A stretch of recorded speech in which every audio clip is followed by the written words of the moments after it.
you said, the SEC and the Big Ten pretty much is getting the raw end of the deal with this bill.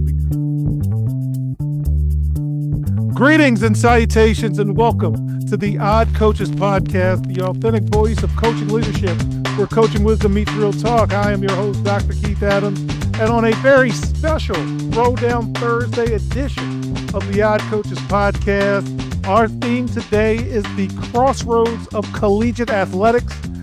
The Odd Coaches Podcast was on site over the last 2 months at 3 of the major events in the college world: the National Association of Basketball Coaches Convention at the NCAA Final Four in Indianapolis, the Alan Sack National Symposium, From Chaos to Consensus, Defining New Models for College Sports at Howard University, and the Black Student Athlete Summit in Eugene, Oregon.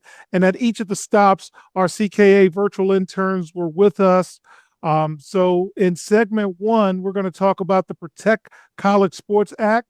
Is this Washington's Hail Mary to save the NCAA or a trap for the Power 2? In segment 2, is collective bargaining the only way left to save college sports? And in segment 3, we're going to have a conversation about Texas Tech challenging the NCAA on gambling policies. A lot of heavy subjects. So with us today, in a special capacity, Danny Thompson, who is our basketball correspondent, but also a member of the CK Save Project Board of Directors and an attendee of the Alan Sack National Symposium. Robert Abney is with us. He's our favorite administrator and one of my key advisors on the CKA Board of Directors. And also joining us, our legal correspondent, Cassandra Ramsey, is with us. So let's go ahead and have this conversation that is so needed. The Protect College Sports Act. There's some unlikely alliances going on here. So you have Senators Ted Cruz from Texas, who's a Republican, and Maria Cantwell, a Democrat from Washington, have struck a historic bipartisan deal on the Protect College Sports Act, which represents the culmination of a 7-year, multi-million-dollar lobbying effort by college executives seeking federal intervention. So what do the athletes get if this is passed? One, they get the preemption of conflicting state laws, which a guaranteed national NIL standard, mandatory long-term medical care, protected scholarships, and a private right to action to sue if revenue-sharing laws are violated. What does the NCAA get? And the different schools from the member institutions? They get targeted antitrust exemptions, allowing them to enforce a strict one-time transfer cap, a hard 5-year eligibility time limit, and have the legal teeth to outlaw fake third-party NIL booster deals. The bill also gives the College Sports Commission immunity from lawsuits to reject non-business-backed NIL deals. While this could deflate the ballooning roster value, currently $30 million plus for football, the bill introduces a floating cap, allowing schools to negotiate higher revenue split for players later. They're also targeting the SEC and the Big Ten. The bill explicitly takes aims at preventing a breakaway Super League. It legally bars conferences from generating over $1 billion in revenue. Only the SEC and the Big Ten do that. From merging. Furthermore, it introduces optional mechanism to pool 75% of the FBS media rights to force wealth redistribution back towards the sinking mid-majors and the regional programs. But you have political roadblocks. Despite the bipartisan breakthrough, passage requires 60 Senate votes. Imminent hurdles include potential boycotts from the Congressional Black Caucus, tie-in support to voter rights issues, and expected pushback from player activist groups over the return of transfer restrictions. So, Danny, I'm going to come to you first. Over the last year, you've been embedded with this information, and you sat while Miss Cantwell was honored. She wasn't able to attend, but you're well familiar with her work. Any thoughts on the proposed bill? My initial thoughts on the bill was I was kind of like taken aback to a lot of the a lot of the intricate details of this bill. Because the first thing that came to my mind was how they're going to deal with the NIL money coming in for players and especially for college programs that weren't making as much revenue as football and basketball. Like you said, most football rosters valued over $30 million going into this year. Basketball was a little bit under, I think, between 10 to 20 million as far as value goes. So you're wondering how was that going to tie in? It's not a bad look. What really jumped off the page for me was the 5-year eligibility cap. And then there was another part where it stated that no school can get a coach from another program while the season is still going on. Yes, the Lane Kiffin rule. Hey, Lane Kiffin, how you doing? So with those changes coming in, we could start seeing the drawback depending on if this passes. Because like you said, it's the roadblock is it has to get 60 Senate votes. And unfortunately for that bill, I don't think it'll get that vote passage because of what's happening on the political landscape right now, especially in Southern schools. So, as much as I think this is a step in the right direction, we still got to see how they're going to get this passed. Because, like I said, yes, this is a bipartisan bill. And for most people in this country, that is a shock that anything they would pass with a bipartisanship, anything in this country right now. So it's going to depend on how well they get the support in the Senate, and then it still has to go through the House. So I'm optimistic and I'm also pessimistic at the same time because I don't know how much support this is going to get, even if it has some good language, some good details involved. You still have to wonder how is this going to play out, especially when it comes to the bigger schools. Like you said, the SEC and the Big Ten pretty much is getting the raw end of the deal with this bill because we've always said they're talking about doing the Super League, talking about that for almost a year now.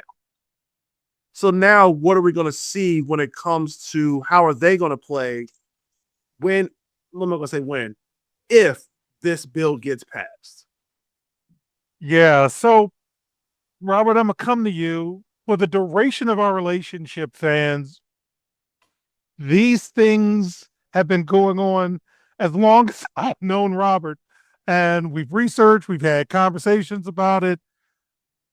And now we have a bipartisan bill. So, Robert, from the beginning, we've had a lot of conversations about it. But now that you actually have something in your hand to take a look at, what's your response? Well, first of all, I don't see any way this gets 60 votes. I just don't. I think that the Congressional Black Caucus, rightfully so, has some concerns about voting rights that they want addressed. I also don't see how you get, how shall I put this? Individuals who may not be the sharpest knife in the drawer, like Tommy Tupperville, to vote for something like this. My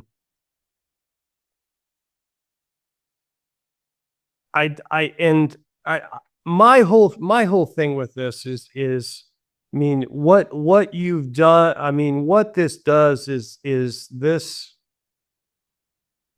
I mean, to me, you're just trying to do everything you can to not call the athletes employees.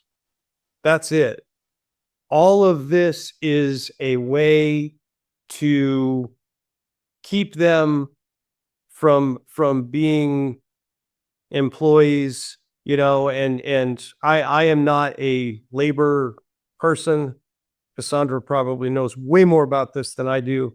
But I do know that, most southern states are not right to work states. You don't collectively bargain in those states. A bunch of those states happen to be states in which SEC schools reside. So I don't know how you reconcile those two things. All right. And Cassandra, you are the person we talk to a lot through CKA about, hey, how do these things work? We lean on your expertise. You also do a regular newsletter to kind of keep people abreast on this. As you see this, in your expert opinion, what are your thoughts? I too share the concerns about if this bill would actually pass and see the light of day, so to speak, or if it'll just go into the NIL bill purgatory along with so many of the rest of them. This, all of these ideas about How's that score act looking? exactly, what so many people want. One couple of issues that I have is that on the one hand we say the athletes will get uh, um right of action to sue, but then we're giving the College Sports Commission immunity. Make that make sense. So what they would be suing about? We all know how long litigation takes. You just said that they've been lobbying for 7 years. The case that I think really kind of catapulted the college athletes' rights was the O'Bannon case, which that was filed in 2009. We're in 2026 and we're still talking about these same issues. So you give them a right to sue. The last times out of 10, their lawsuit is going to go far beyond their eligibility, but you're taking away their ability to challenge the College Sports Commission that's making decisions on their NIL deals. Another thing that I haven't heard mentioned, or I haven't read the full bill text, but just the summaries of things that are available about the bills. I haven't seen the conversation about international athletes who still cannot, profit from their NIL, like we were just talking about in the last segment about the WNBA and maybe an influx of other international players within college sports. Okay, well, if they come and do that because there are opportunities, they're still precluded from those NIL opportunities. Um, I and another issue that I have, I'm very players' rights focused. So it has in there, well, we'll create like some kind of system for the players to be able to have a voice. But where was their voice when the bill was being discussed? Like, if we're gonna implement a bill, make a law, okay, now you guys can have a voice. No, that's not how that should be. They should have a meaningful voice throughout the process, whether we get changes to college sports through federal legislation or whether we get changes to college sports through some system of collective bargaining or quasi-collective bargaining.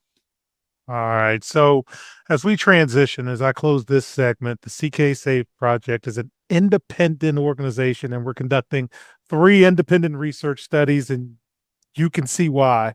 Our first independent research studies that we're doing is a continuation of my doctoral work in terms of, is there a relationship between academic and athletic motivation? We are seeking college athletes on all levels, Division 1, 2, 3, JUCO, NAIA, to take our surveys. We're also doing a survey on collective bargaining and just your thoughts on it, because as Cassandra so eloquently noted, there's a lot of things going on without your input.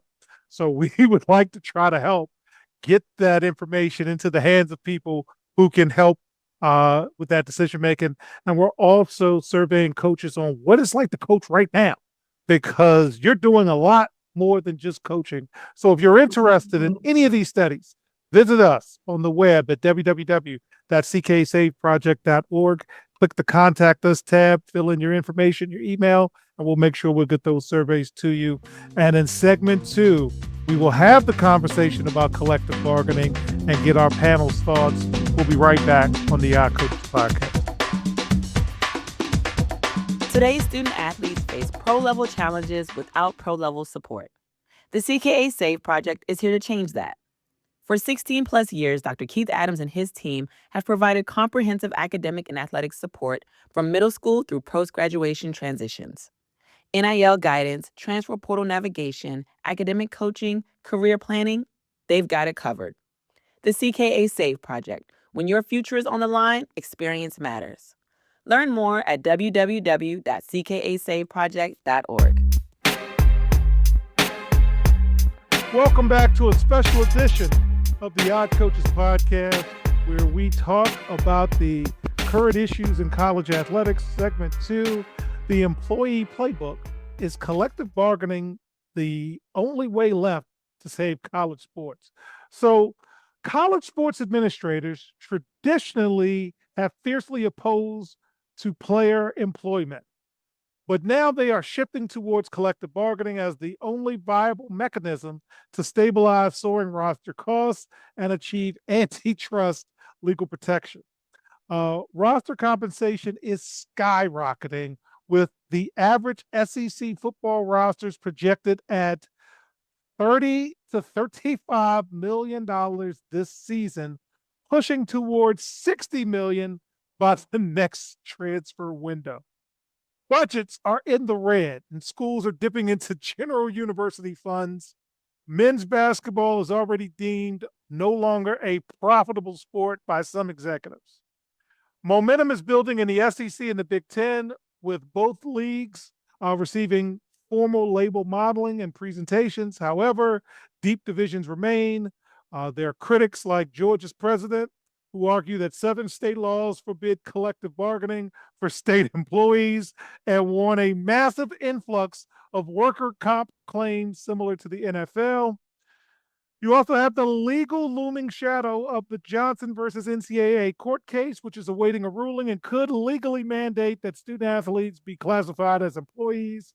Additionally, the College Sports Commission is facing massive friction as it currently reviews and rejects large chunks of massive $100 million third-party NIL deals from SEC schools alone. Finally, while some athletes are openly calling themselves employees, sports labor experts note that athletes currently have all the leverage as year-to-year free agents. Collective bargaining would inevitably mean salary caps and restrictions, meaning athletes might be bargaining for a worse financial deal than they currently get. Danny, again, you sat front row at the SAC Symposium, listen to all of the experts, have conversations about it. When we show you this information, what are your thoughts, my friend? Athletes are screwed, plain and simple. I mean, after sitting at the SAC Symposium, we heard a lot of the athletes talk about the issues that they dealt with as far as financial goals at their respective universities.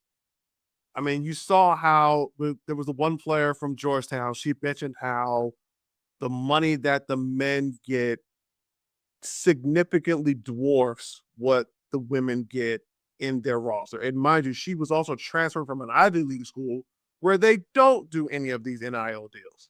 So it's an influx. And now you're going to sit back and say, because of this, there's no guarantee that the money that they were making is going to be the same amount they're going to get, because now with collective bargaining being at the table, it opens up a lot of Pandora's box to athletes wondering, what can I do now compared to what I was doing beforehand with the money I was making with my name, image, and likeness. It almost goes back to making it seem like name, image, and likeness is officially irrelevant at this point, because now you're pretty much seen as an employee. You're no longer a student athlete. You know, it's going to be hard to see how this is going to really have athletes get their full support behind it, because it just seems like they're just trying to take all of that influence and power that the athletes had and give it back to the schools. But at the same time, again, I also said this early on, this is a problem that the NCAA caused themselves, because of the fact that there was no real regulation on NIL deals. So players were just like, hey, we can take our name and make whatever money we want from it. Cool. But now they're also taking the fact that schools are using money and they're bleeding money from other programs to pay these athletes. So this is something that the NCAA themselves caused. And now it's almost like they're trying to take back their power. But I don't think there's going to be a lot of drawback from athletes after this, because a lot of athletes were already upset, especially with the smaller programs not getting the money that they thought they were going to get. And it doesn't really affect the larger schools unless you are at a larger school and you're adding the Olympic sport. Because basketball and football are fine. But when you got sports like track, fencing, golf, gymnastics, what are they going to do? So the Pandora's box has been opened and it's about to just rain down chaos. And it is an agent of chaos at this point. All right. So Robert, you scolded me and corrected me. We're in the school business. We're trying to transition you from teenagers to adulthood. So 18 to 23 developmentally, it's just a growing time. And part of why college exists is for you to grow as a young man and a young woman, and athletics enhances your college experience. And this ain't it, man. So tell the wall what you tell me all the time. What are your thoughts on collective bargaining and what we're dealing with? Because I'm still in fantasy land. Yeah. I mean, and that's not the world we live in anymore, right? I think it's worth noting, unless I missed something, Title IX is still federal law. Title IX requires equitable funding, resources, ... Now, hold on now, Robert. People get equality and equity mixed up. And I said equitable. I know. Equitable and equal are not the same, right? But I mean, that hasn't gone away. Now, Senator Cruz, who should be ashamed of himself because he has daughters, doesn't want to hear anything about Title IX. And okay, but that hasn't gone away. And I find it difficult to believe that at some point that's not gonna come back. We're not gonna see a large class action lawsuit from female athletes saying, hey, wait a minute, this has been established federal law for more than 50 years, and you can't go cutting our tennis and gymnastics and fencing programs that our interns are in at the University of North Carolina, just throwing that out there. You can't go cutting those programs so that we can spend more money on men's basketball because that's what the market demands, right?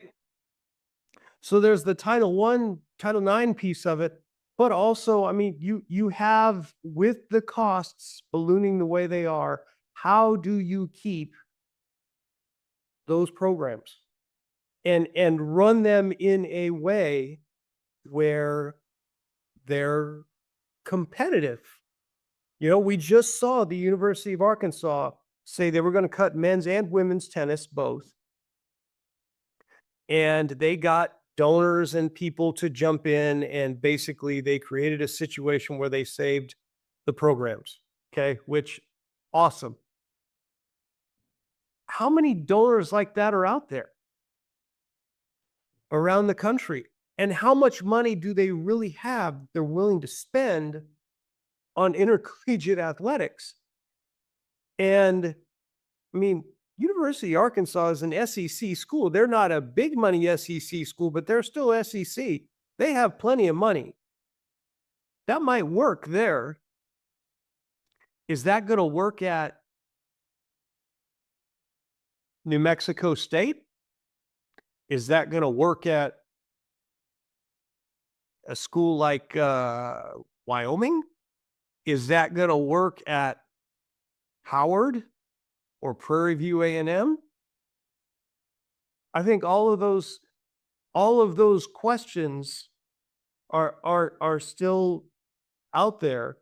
And, you have colleges and universities that have raised money for years. They've raised student fees to pay for athletic programs. And now tuition is through the roof at many of these colleges and universities. And that is not a sustainable model. So there are a lot of questions out there that still have to be answered. And I don't know as this bill is the answer to any of them. Yeah.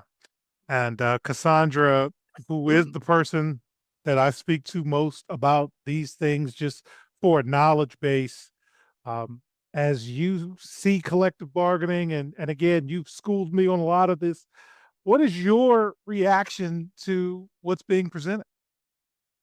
Well, when you think about college, college sports and collective bargaining, you have to remember why the conversation is even being had, right? And it's because the NCAA is continuing to get sued because their rules violate antitrust law, right?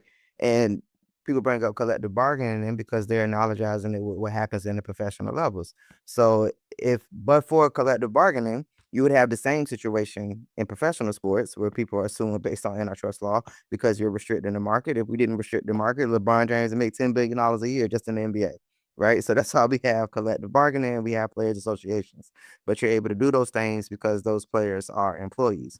But I think the trend that you see now with certain college sports administrators being okay with collective bargaining or in some ways advocating for it is because they see that, okay, if we really want to stop these lawsuits, we're probably not going to get legislation from Congress, as we just talked about in the last segment. All of us pretty much was in agreement that we don't think that bill as is will pass, right?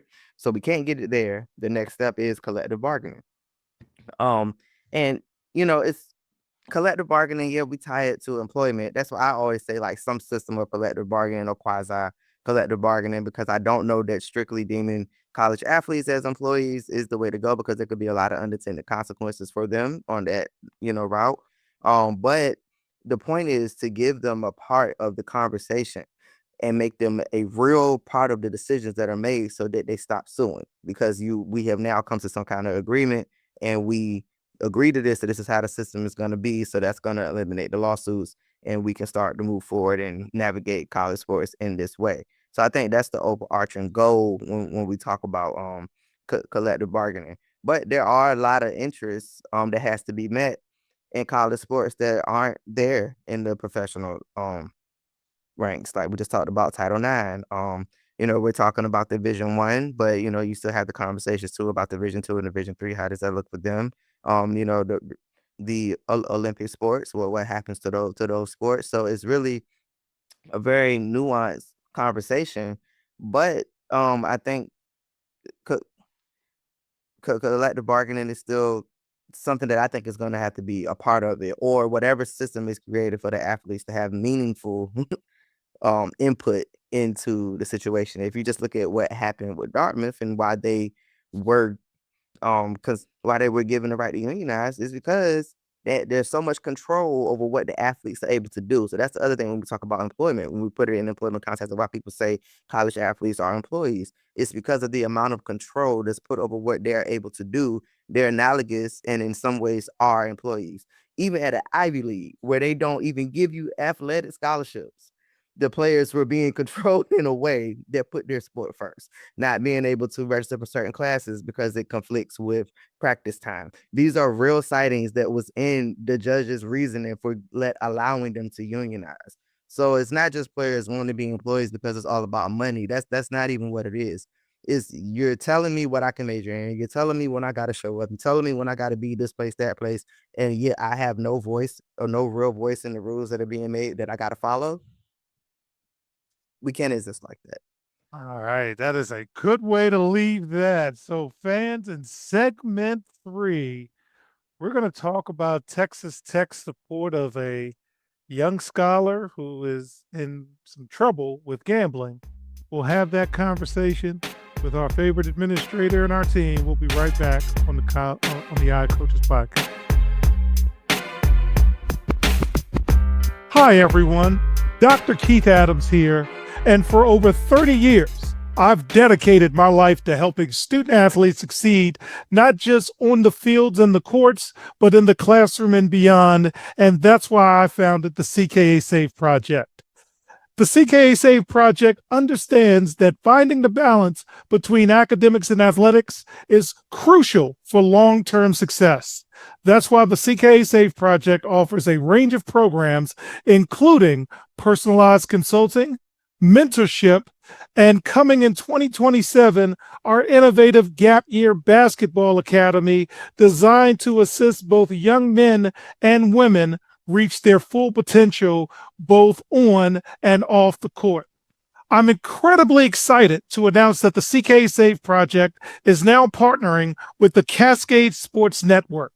This partnership will allow us the opportunity to amplify our message and reach even more student athletes through the Odd Coaches podcast and other exciting initiatives. Join the CKA Save Project and the Cascade Sports Network as we empower the next generation of student athletes. Visit CKA on the web at www.ckasaveproject.org to learn more.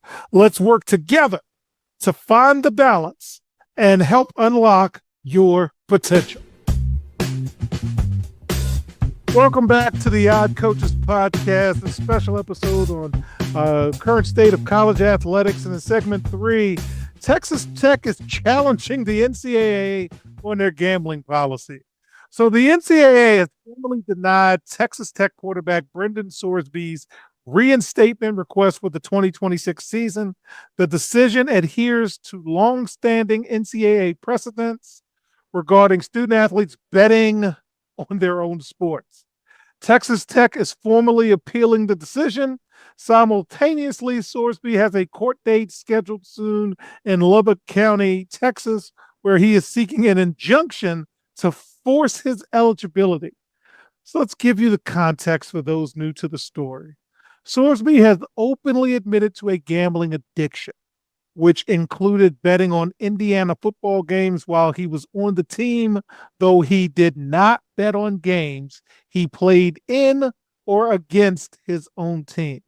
Sorsby recently completed a 35-day inpatient rehabilitation program. Texas Tech is offering a robust support structure, including device monitoring, financial custody, and clinical therapy, arguing that the NCAA must pivot towards a culture of care regarding mental health and addiction. The conflict, though, centers on the case highlighting a growing tension between strict NCAA bylaws, which mandates a permanent loss of eligibility for betting on one's own team, and the modern reality of widespread legalized sports betting that impacts the vulnerable student athlete. Danny, I'm going to come to you first. What do you think about the Sorsby case and Texas Tech standing up for their student athletes?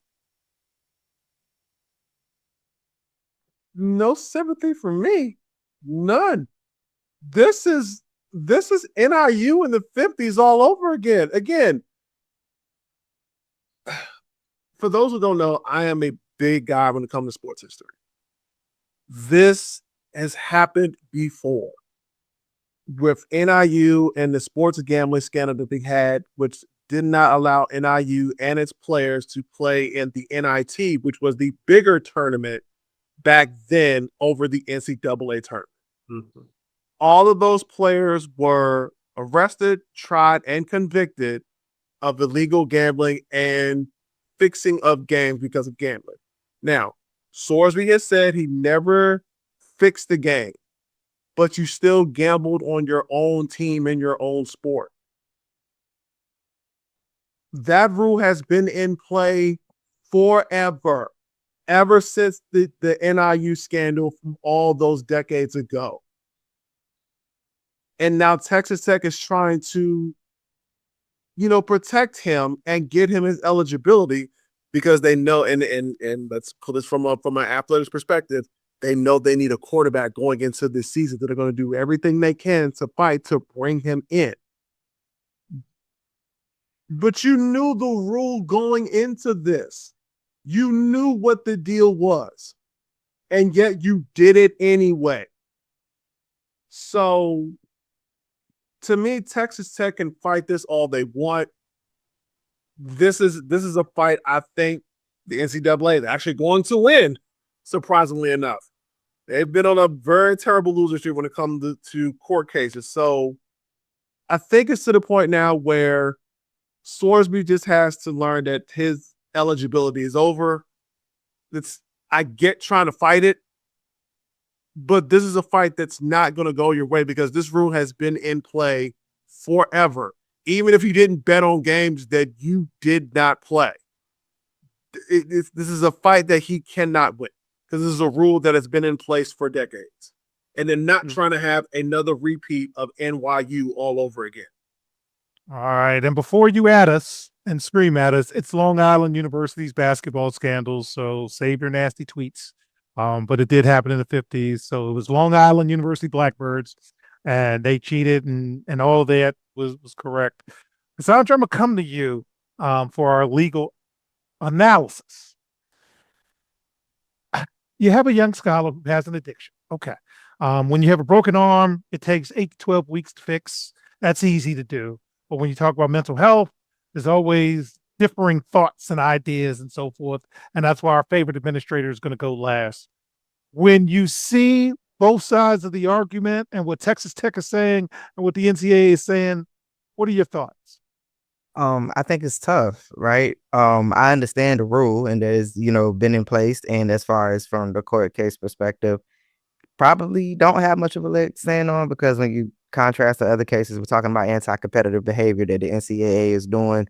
Not sure that that's the case here. It seems like it's a rule to keep to prevent situations like this. The rule. You do know the rule going in. You should not be betting on college sports, even though it's allowed for fans and things like that. As a player, you should just stay away from it.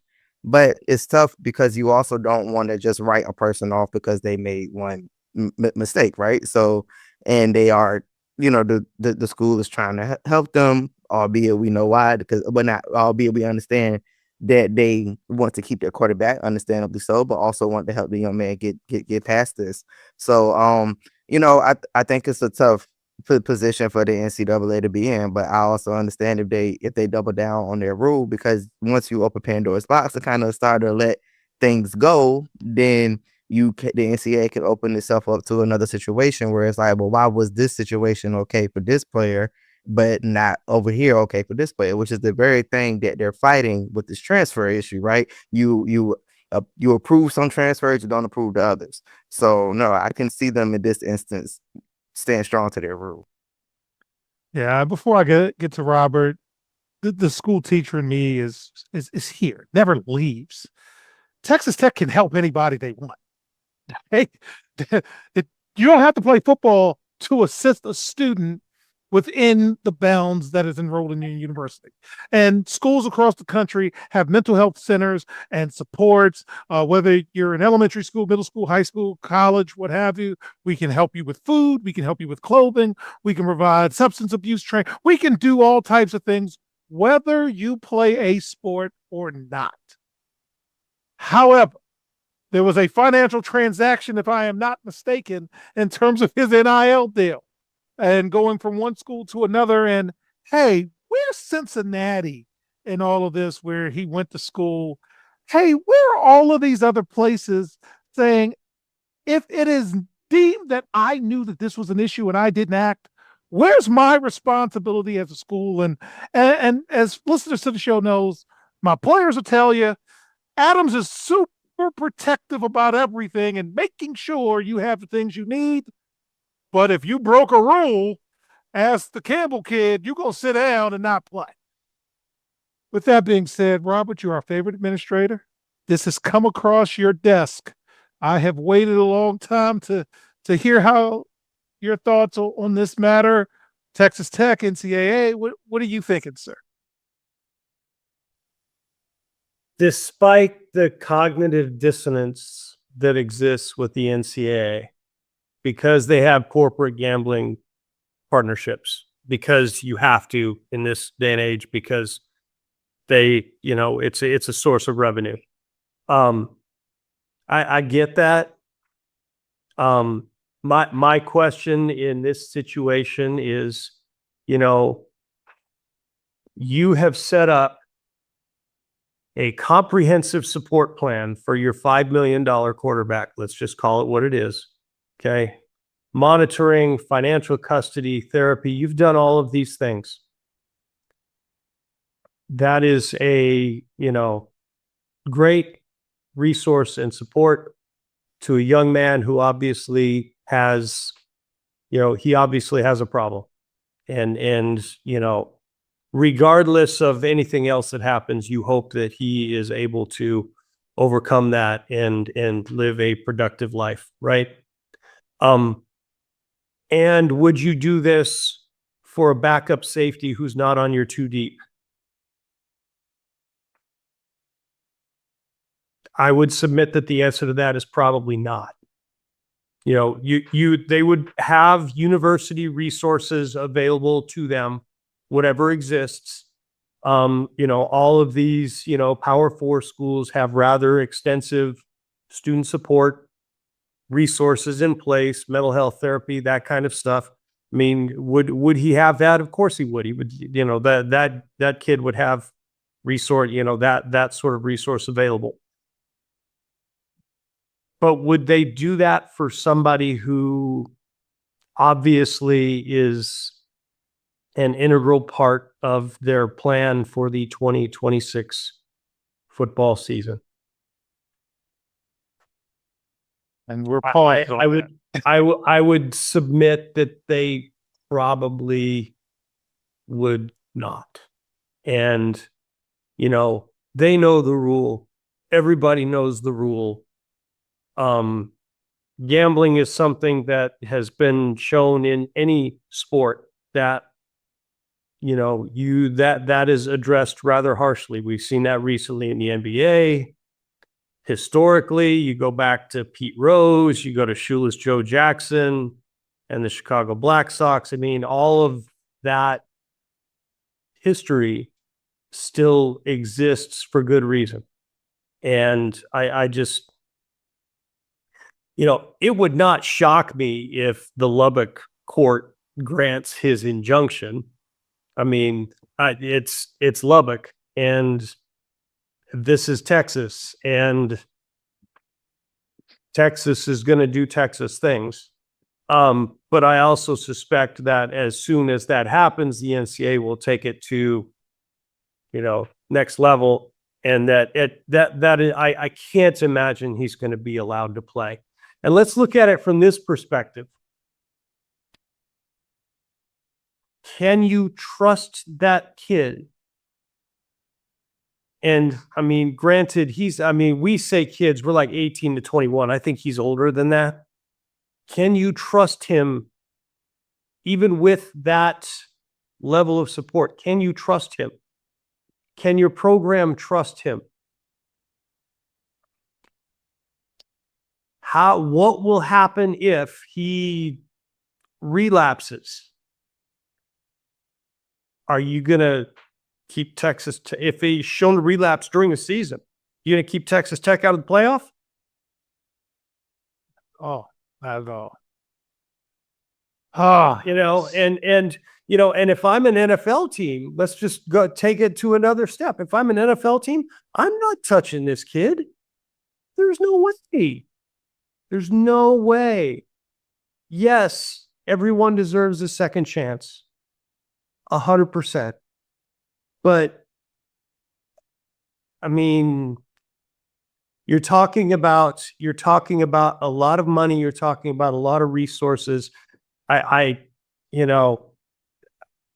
Texas Tech can appeal, but I mean, you're talking about potentially costing yourself a lot of money and a lot of opportunity, and I question the wisdom of that.